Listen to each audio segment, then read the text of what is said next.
position is that China and Pakistan are all-weather ironclad allies. No one should second-guess this alliance between China and Pakistan. China will always come to Pakistan's help and assistance whenever Pakistan's sovereignty and territorial integrity will be threatened by any country. Don't ever underestimate China's commitment to Pakistan to defend Pakistan's legitimate interest of its sovereignty and territorial integrity. India and Pakistan, both nuclear powers and long-standing adversaries, remain locked in a perilous standoff. Tensions erupt, blame is exchanged, and the fate of millions lies in the crossfire. But what unfolds when a new world player joins the fray? Enter China, Pakistan's steadfast partner and a formidable force in global politics. In this gripping exchange between Victor Gao, a seasoned Chinese diplomat, and an Indian host, sharp words are traded over sovereignty, terror threats, and strategic ties.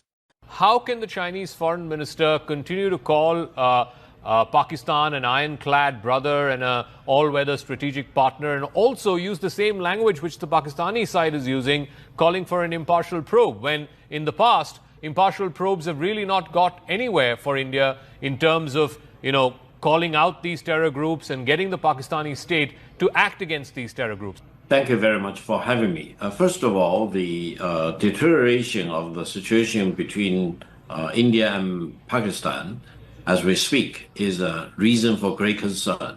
These are two big countries, both armed with nuclear weapons, and over the decades they have fought many times. So this is the right time to call on both India and Pakistan to exercise the maximum restraint and seek a peaceful solution, because otherwise the consequence will be too much for either India or Pakistan to bear. Now, secondly, when you talk about terrorist attacks, you may know inside Pakistan there have been terrorist attacks against the Chinese nationals. And we actually lost quite a few Chinese nationals inside Pakistan. But we always called for a thorough investigation into what exactly is happening behind the scene, who was pulling the trigger, who was committing all these atrocities. And I think China is using the same philosophy to apply to this particular round of attack, because the attack may be initiated by anyone rather than by the government of Pakistan. When asked about assaults targeting Chinese citizens in Pakistan, Gao refrains from making hasty judgments. He emphasizes the need for full investigations before assigning blame. Rushing to fault Pakistan without concrete proof could worsen the situation. After all, many terrorist factions act without direct state control. By urging fairness and patience, Gao casts himself as a calm and rational figure in a heated and emotionally charged discussion. This is time for both India and Pakistan and all the other stakeholders to work very closely to get to the bottom of the situation, rather than allowing this attack to be the Professor trigger Gao, of last escalation. year when there were the Chinese CPEC projects that were attacked in Balochistan, and I saw the Foreign Ministry's statement, it did not mince any words. It certainly did not call Pakistan an ironclad brother in the aftermath of the attacks that killed Chinese nationals in Balochistan. The point is very simple. We need to call for impartial and complete and thorough investigation into the background of this attack before any country should seize this opportunity to use this attack as the trigger for escalation of tensions or even conflict between India and Pakistan. Now, the third point I want to add, please, with your permission, is that China and Pakistan are all-weather ironclad allies. No one should second-guess this alliance between China and Pakistan. China will always come to Pakistan's help and assistance whenever Pakistan's sovereignty and territorial integrity will be threatened by any country. So this is a very serious matter. You're talking about a war between Pakistan and India on the one hand, and then you are talking about an ironclad alliance between China and Pakistan, and China's full commitment to defend Pakistan's sovereignty.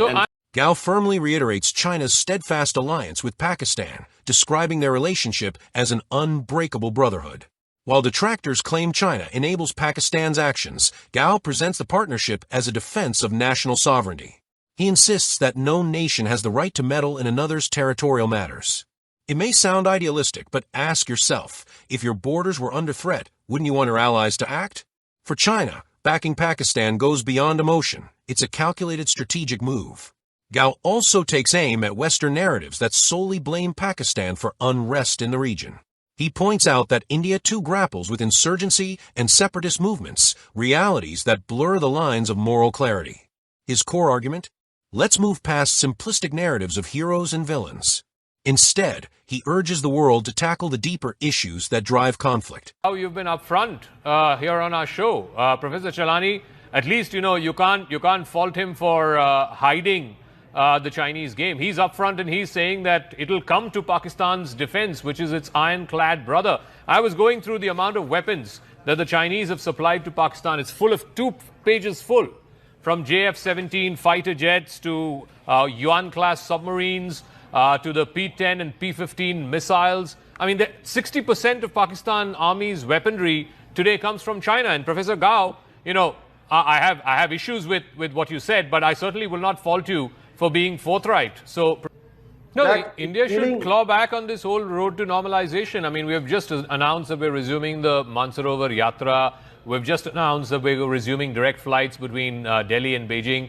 India should claw back. I mean, today, Professor Gao, there are credible media reports, there is satellite imagery to show that Chinese logistical movements, including fuel and engineering supplies, near Pakistan's northern regions. Can you categorically confirm or deny to our viewers who are watching here in India that if a situation were to escalate between India and Pakistan, that China will not come to Pakistan's aid, providing it military and logistical supplies?